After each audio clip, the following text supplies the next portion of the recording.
Olá, eu sou Sara Crepaldi, coordenadora de Educação e Estratégia aqui da Saga Universidade. Eu sou a Gabriela Crepaldi, coordenadora de Network e Oportunidades aqui na Saga Universidade. Começando mais um episódio Saga Talks. E o tema de hoje é Gestão Financeira para Gestores de Área, com o nosso CEO, Adeilson, que é contador e um especialista na área financeira também em lucratividade. Muito obrigado pelo convite, um prazer estar aqui compartilhando sobre gestão financeira, que é um tema que eu amo de paixão. Vou pegar minha colinha e vamos começar as perguntas. Adeilson, por que a gestão financeira é tão importante para gestores e por que ela deixou de ser simplesmente uma ação e uma função assim voltada para a diretoria? Porque a gente entende hoje que os gestores eles precisam também ter esse conhecimento sobre gestão financeira, principalmente para a tomada de decisões. Perfeito, pergunta maravilhosa, viu, Gabriela? Porque assim, tudo que a gente faz na vida está relacionado com dinheiro. Então, você saiu de casa, você respirou, o dinheiro está envolvido. Desde o chinelo que você utiliza, em quase todas as decisões que você toma, elas envolvem dinheiro. Isso seja na pessoa física, seja na pessoa jurídica. Então, aí por si só, já responderia a sua pergunta. Porque se você parar para pensar, 99% das decisões que você toma tem dinheiro envolvido. Às vezes você vai trabalhar passando mal. Por quê? Porque você precisa trabalhar. Por que você precisa trabalhar? Porque você tem conta pra pagar. Exatamente. Poxa, mas é uma questão de saúde. Movimenta a vida da gente. Movimenta a vida da gente. Então, assim, primeiro ponto é esse. Tudo lida com dinheiro. E uma empresa, o objetivo fim dela é o lucro. Ah, Deus, mas a minha empresa está visando o equity. Sim, mas o equity lá na frente é para poder vender, para poder ter lucro com a empresa. Então, se o objetivo da empresa é ter lucro, todo o alinhamento desse corpo, ele precisa visar o resultado financeiro da empresa. E quando um gestor ele não se preocupa com o seu orçamento, porque quando a empresa é grande, é muito mais fácil dele lidar com isso, porque eles já sentam ali em setembro, outubro, vão para um hotel, criam um orçamento, um budget, já definem quanto que eles vão gastar no próximo ano. Talvez empresas maiores já definem o que vão gastar nos próximos 5 anos, o quanto cada gestor pode gastar com demissão, o quanto cada gestor pode gastar com papel, com material de escritório, e ele tem ali um centro de custo para ele poder controlar. Então isso é muito visível para empresas gigantescas, de grande porte.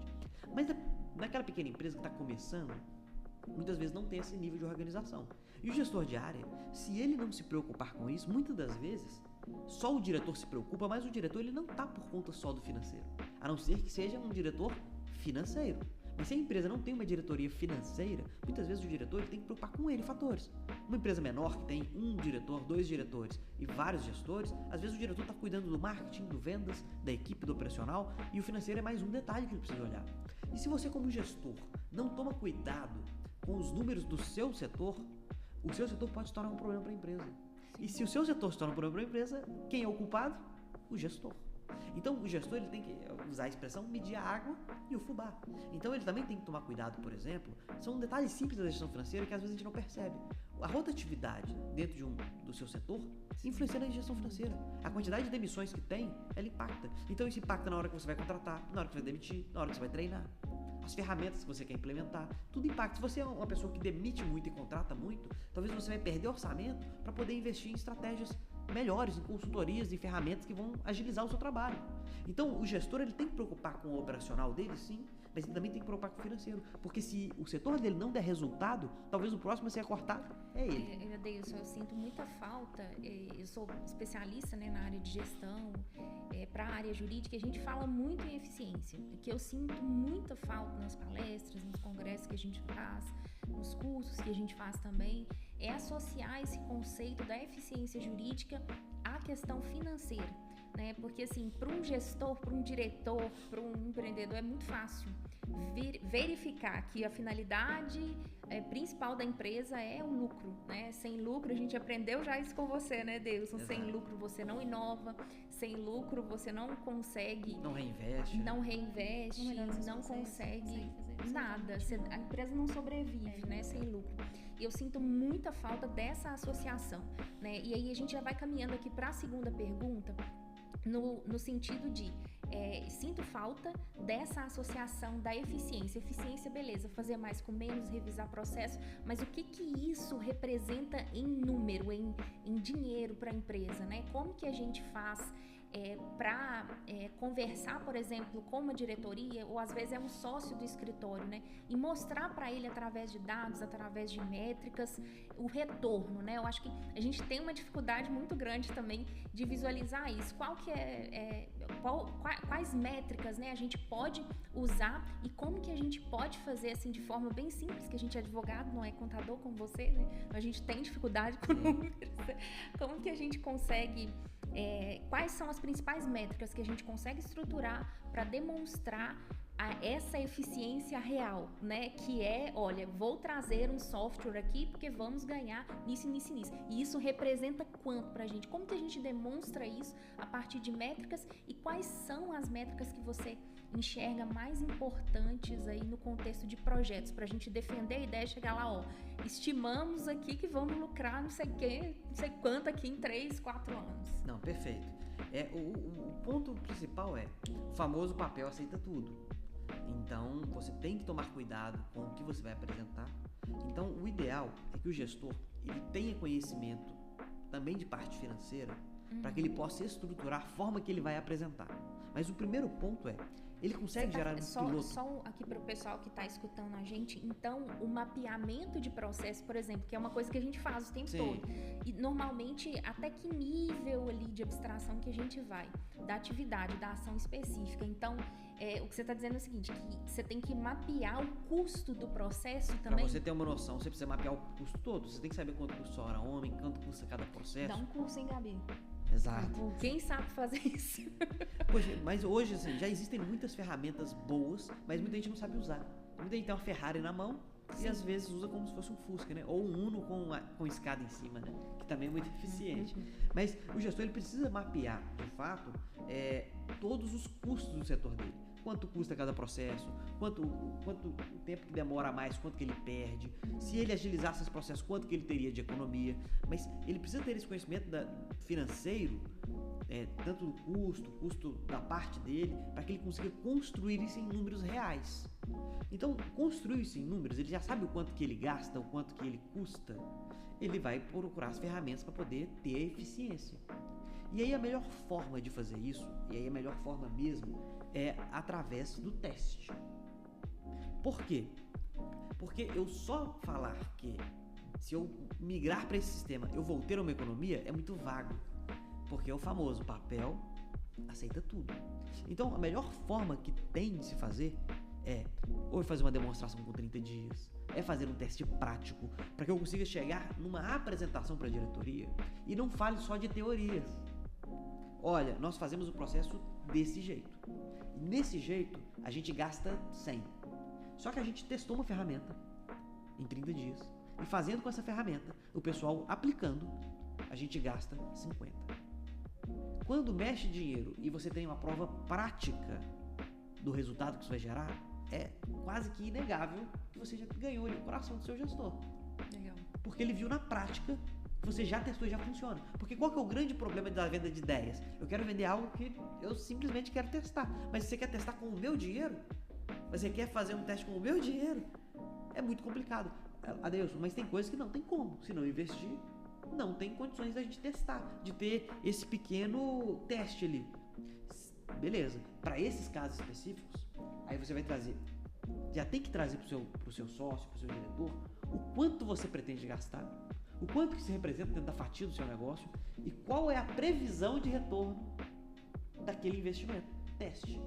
Eu acho que é justamente essa parte da previsão que a gente fica, como é que eu vou fazer isso? De fazer a previsão, porque você parte você tem que ter essa estrutura de custo do processo toda mapeada, é isso que eu tô entendendo, né?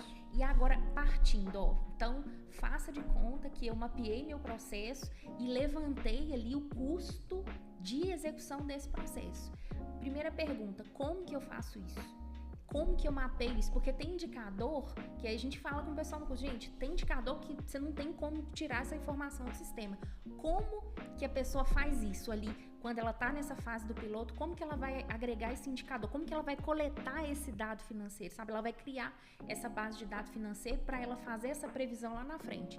E aí eu queria, se fosse possível que dentro desse tempinho pequeno que a gente tem, que você desse assim uma dica aí para a pessoa conseguir calcular essa previsão. Perfeito. Que eu acho que isso esse é o que mais deixa a do gente... gato, vamos dizer assim. É. O primeiro ponto que você tem que entender é o nível de conhecimento financeiro que a sua empresa tem. Esse é o primeiro aspecto. Às vezes nem a empresa sabe. Porque às vezes nem a empresa sabe. Aí E aí fica muito complicado. Porque se a empresa já tem os seus custos mapeados, fica muito mais fácil a gente ensinar o pulo do gato. Se a empresa não tem, a gente vai dar algumas soluções, mas o ideal é que tenha. Então, o primeiro ponto é que tem que partir da empresa ter um nível de organização para que passe, olha, o seu setor tem, por exemplo, de custo indireto X. O seu setor tem de gasto de energia X. O seu setor absorve do aluguel do escritório X. Para que ele consiga, através desses números, fazer o custo da hora homem do trabalho dele. Olha, quanto cada login custa para o meu sistema? Quanto custa cada processo? Então, vou dar um exemplo. O meu faturamento médio é de 100 mil. Se eu gasto 1 hora ou 10 horas no processo, o custo é o mesmo. Aí é uma coisa. Se a cada hora que eu gasto, eu estou deixando de fazer outros projetos que gerariam renda, então eu preciso calcular qual que é o custo da minha hora. Então você precisa calcular. Esse trabalho que eu fiz me gera quanto de renda? Então, esse trabalho que eu faturei de 100 mil, o quanto tempo eu gastei para faturar 100 mil?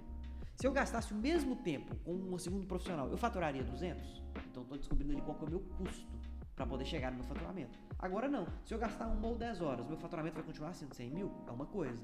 Mas se a cada hora trabalhada, se eu fosse mais efetivo, eu aumentaria meu faturamento? Então, eu estou descobrindo ali qual que é o custo da minha mão de obra de fato. E o que entra dentro do custo? Não é só o valor da hora de trabalho. É o custo do sistema, é o custo do espaço, é o custo do cafezinho, é o custo da ociosidade, porque tem que lembrar que o profissional tem um tempo ali ocioso. Ninguém chega numa empresa para trabalhar 8 horas e trabalha 8 horas. A pessoa tem o tempo de café, tem o tempo de bater um papo, tem o tempo de olhar o TikTok, o WhatsApp, tem o tempo de pensar na vida, pensar nos problemas, na morte da bezerra. Então ele precisa mapear todos esses pontos e ir calculando. Mas isso, para quem tem um nível de maturidade financeira, que sabe todos os custos da empresa, é realmente mapear. Olha, meu profissional custa 1.000, ele trabalha 100 horas por dia, então a hora dele é 10. Então ele vai gastar 5 horas nesse processo. Se ele vai gastar 5 horas, quanto que ele vai gastar de sistema? O sistema dividido por 20 dias úteis vai dar tanto. Quanto que ele gasta, quanto que meu espaço culpa de aluguel do escritório? X. O aluguel dividido por todas as horas de trabalho é tanto. Então eu vou mapeando e descobrindo quanto custa. Para a empresa que não tem isso organizado, a minha sugestão é, faça uma previsão. Se eu não sei exatamente qual que é o meu custo, então eu vou prever.